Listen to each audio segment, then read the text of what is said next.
இதனுடைய பழங்கள் பார்த்தீங்கன்னா ரொம்ப டார்க் ரெட்டாக இருக்கும், நல்லா கிறிஸ்பியாக இருக்கும். அதாவது மற்ற நம்ம சிவப்பு பலாவில் எந்த ரகம் நல்லா இருக்குன்னு கேட்டால் நான் இதுதான் சொல்லுவேன். ஏன்னா அடர் ஒரு கேரட்டை விட ஒரு டார்க் கலர், அதே மாதிரி வந்து ருசியும் பார்த்தீங்கன்னா நல்ல இனிப்பு தன்மையோடு இருக்கும். சீட்லெஸ் லெமன் சீட்லெஸ் லெமன் நம்ம லாஸ்ட் வீக் தான் அந்த செடியை தாய் செடியை பார்த்து அதுலேருந்து பழங்களை அறுவடை பண்ணி எவ்வளோ ஜூஸ் வருதுங்கிறத சொன்னோம். பழங்கள் பார்த்தீங்கன்னா இது ஒரு வெரிகேட்டட் வெரைட்டி. இலைகள் பார்க்குறதுக்கு அழகாக இருக்கும், பச்சை நிறம் இல்லாமல் நிறைய கோடுகள் இருக்கிறனால பார்க்குறதுக்கு நல்லாயிருக்கும். வுட் ஆப்பிள் செடியிலே இது ஸ்வீட் வுட் ஆப்பிள். ஏற்கனவே நம்மகிட்ட வந்ததெல்லாம் நார்மலான வுட் ஆப்பிள் தான் வந்தது. இது ஸ்வீட்டாக இருக்கும் பழங்கள்.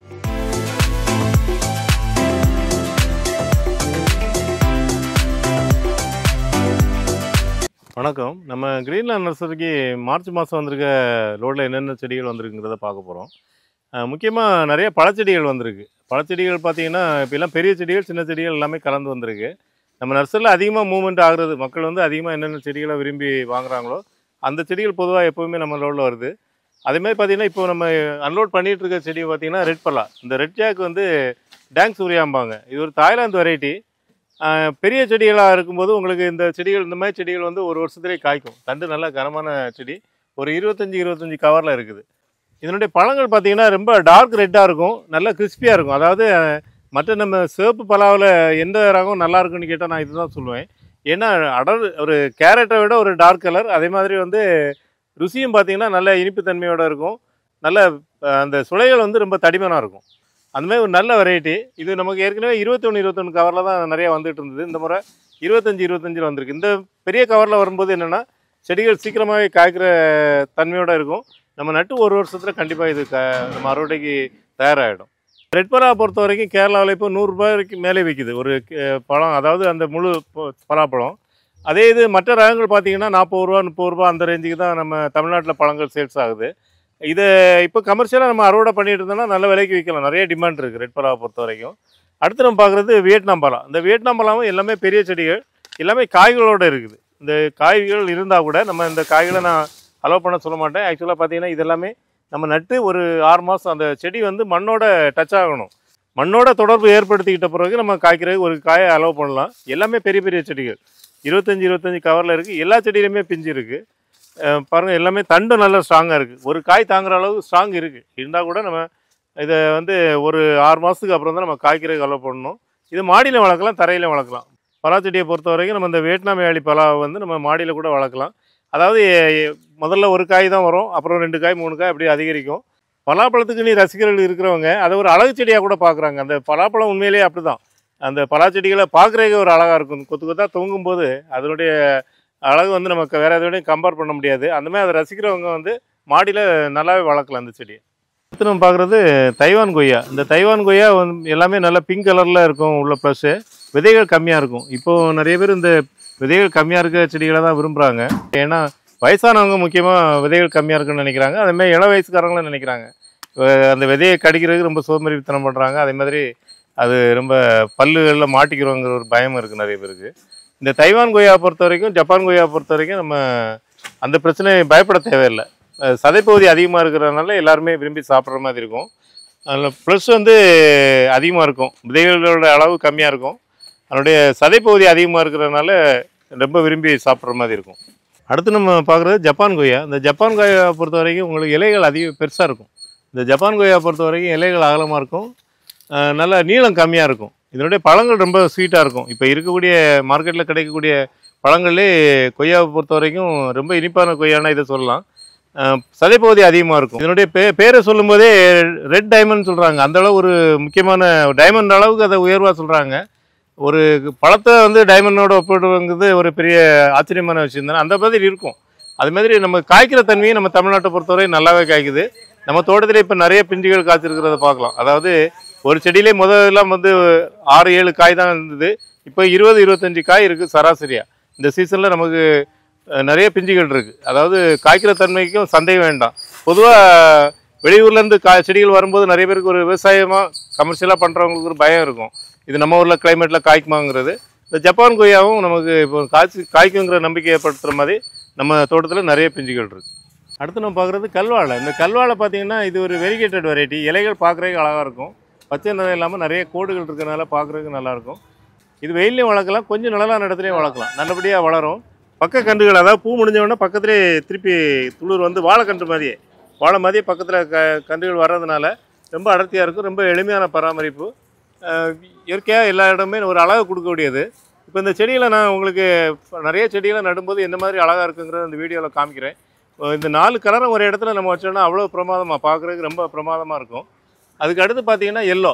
இந்த எல்லோ பார்த்தீங்கன்னா இதுவும் டுவார்ஃப் வெரைட்டி தான், ரொம்ப ஹைட் போகாது. நம்ம கல்வாழெல்லாம் பார்த்துருப்போம், நம்ம 3 அடி 4 அடி வளரும். அதில் கலர் இவ்வளோ அட்ராக்டிவாக இருக்குது. இந்த வெரைட்டியில் பார்த்தீங்கன்னா கலர் அவ்வளோ அழகாக இருக்கும். இது பாருங்கள், பிங்க் சூப்பர் கலர். இந்த கலர்லாம் லாஸ்ட் இயர் நமக்கு கிடைக்கல, இந்த வருஷம் கொஞ்சம் அதிகமாக கிடைக்குது. இதெல்லாம் எல்லா இடத்துலையும் வளரும், சிறப்பாக மெயின்டைன் பண்ணலாம். அதுமாதிரி ஆரஞ்சு கலர் பாருங்கள், சூப்பர் கலர், இதுவும் அருமையான கலர். இதுவும் இலை வந்து வேரியேட்டட் தான். இதுவுமே ஒரு நிறைய வெரைட்டி இருக்குது. இந்த கல்வாழையை பொறுத்த வரைக்கும் நம்ம நர்சரியில் நிறைய வெரைட்டிகள் இருக்குது. அடுத்து நம்ம பார்க்குறது மார்க்கெட் லெமன். இந்த மார்க்கெட் லெமன் வந்து சின்ன செடியிலே காய்க்கிற தன்மையுடையது. அது மார்க்கெட் லெமன் ஏன் சொல்கிறாங்கன்னா, அதிகமாக இன்றைக்கி சந்தையில் வரக்கூடிய இந்த வெரைட்டி தான். ஏன்னா பாலாஜி லெமன் வந்து கொஞ்சம் காய்க்கிறது லேட் ஆகும், இது சீக்கிரமாகவே காய்க்கும். பழங்களும் பார்த்திங்கன்னா நல்ல எல்லோயிஷாக இருக்கும். அதனால் பூஜைக்கு மற்றபடி எல்லா காரியங்களுக்கும் இதை வந்து மக்கள் விரும்புகிற மாதிரி இருக்கும். மார்க்கெட்டில் விற்கிறதுல பிரச்சனை கிடையாது. அதாவது மக்கள்கிட்ட நல்ல வரவேற்பு பெற்ற ஒரு ரகம். இதுவும் சின்ன செடிகளாகவும் பெரிய செடிகளாகவும் நம்ம நர்சரியில் சேல் பண்ணுறோம். அடுத்து நம்ம பார்க்குறது சாத்துக்குடி. இந்த சாத்துக்குடி இப்போ நம்ம மார்க்கெட்டில் வாங்குறதுலே அதே வெரைட்டி தான். நல்ல ஜூஸியாக இருக்கும், தோல் ரொம்ப மெலிசாக இருக்கும். இது பெரிய 21 கவரில் இருக்குது. நம்ம இந்த செடிகளை வந்து மாடியில் வச்சாலும் தரையில் வச்சாலும் இந்த பிஞ்சுகளை அப்படியே அலோவ் பண்ணலாம். இப்போ இதில் பார்த்திங்கன்னா ஒரு 6-7 பிஞ்சு இருக்குது, 1 இல்லைன்னா 2 பிஞ்சு நம்ம அலோவ் பண்ணலாம். அப்புறம் செடிகள் நல்லா செட்டாகி வளர்ந்ததுக்கப்புறம் அதிகமாக பிஞ்சுகளை அலோவ் பண்ணலாம். அடுத்து நம்ம பார்க்குறது ரெட் லோங்கன். இந்த ரெட் லோங்கன் வந்து நம்ம கிளைமேட்டில் வளரக்கூடியது. நான் ஏற்கனவே நம்ம லாஸ்ட் இயர் நம்ம மாடியிலே நிறைய காய்ச்சுது, சின்ன செடியே காய்ச்சுது. இது நல்ல ஏஜான செடி. இந்த மாதிரி செடிகளை வச்சா நீங்கள் லிச்சியை வளர்க்கணும்னு ஆசைப்படுறவங்க இந்த லோங்கனை வளர்க்கலாம். ஏன்னா லிச்சியை பொறுத்த வரைக்கும் நம்ம கிளைமேட்டில் காய்க்கிறது இல்லை. ஆனால் கிட்டத்தட்ட பழம் டேஸ்ட்டு சைஸ் எல்லாமே ஒரே மாதிரி தான் இருக்கும் லிச்சியும் லோங்கனும். அதனால் வந்து கலர் கொஞ்சம் டிஃப்ரெண்ட், அவ்வளோதான். மேல்புற தோல் மட்டும் கொஞ்சம் டிஃப்ரெண்ட்டாக இருக்கும்.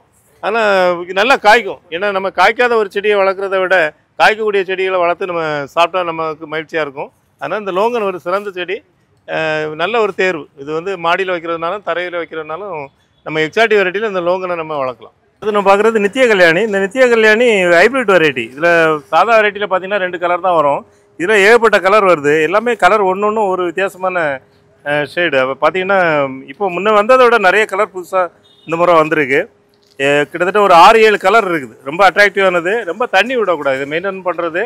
ரொம்ப தண்ணி விடக்கூடாது. இது ஒரு காட்டில் வளர்கிற செடி. அது ரொம்ப தண்ணி விட்டிங்கன்னா செடி அழுகி போயிடும். மற்றபடி இது ஈஸியாக மெயின்டைன் பண்ணலாம். சிலர் வீட்டில் வளர்க்குற யோசிப்பாங்க, ஆனால் அந்த மாதிரி ஒரு பிரச்சனையும் கிடையாது, எல்லா இடமே வளர்க்கலாம். இது காட்டில் வளர்கிற செடி, அதனால் வீட்டில் வளர்க்கக்கூடாதுங்கிற ஒரு எண்ணமும் இருக்குது. ஆனால் இது வீட்டில் வளர்க்கும்போது ரொம்ப சந்தோஷம் கிடைக்கும், அதனால் வளர்க்கலாம். அடுத்து நம்ம பார்க்குறது அரிக்கா பாம்ஸ். இந்த அரிக்கா பாம்ஸ் பார்த்திங்கன்னா அதிக அளவு ஆக்சிஜன் கொடுக்கக்கூடியது. 2வது பசுமை, வந்து ஒரு க்ரீனரி கொடுக்கக்கூடியது.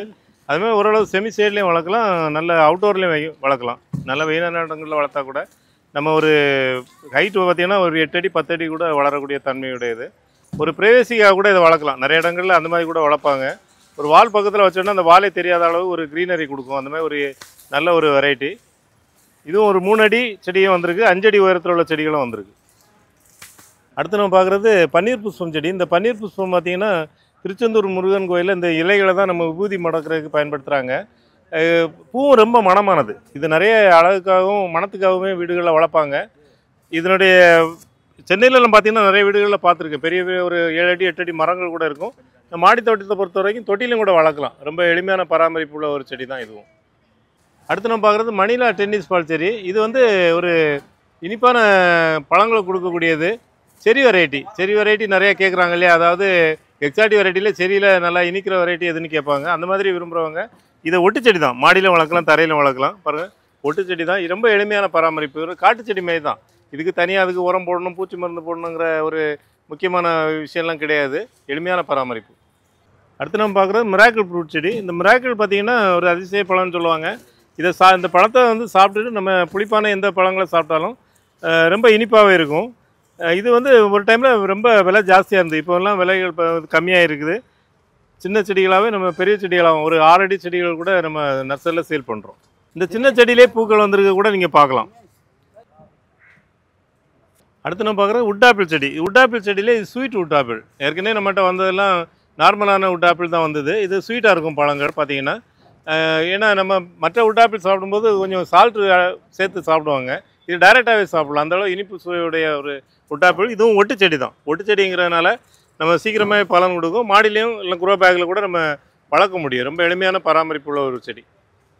அடுத்து நம்ம பார்க்குறது வால்நட் செடி. இந்த வால்நட் செடி பார்த்திங்கன்னா கொஞ்சம் காஸ்ட்லியான வெரைட்டி. அந்த நட்டு வந்து கொஞ்சம் விலை ஜாஸ்தியானது, நிறைய சத்துக்கள் நிறைஞ்சது, எல்லாருக்குமே தெரிஞ்ச விஷயந்தான்.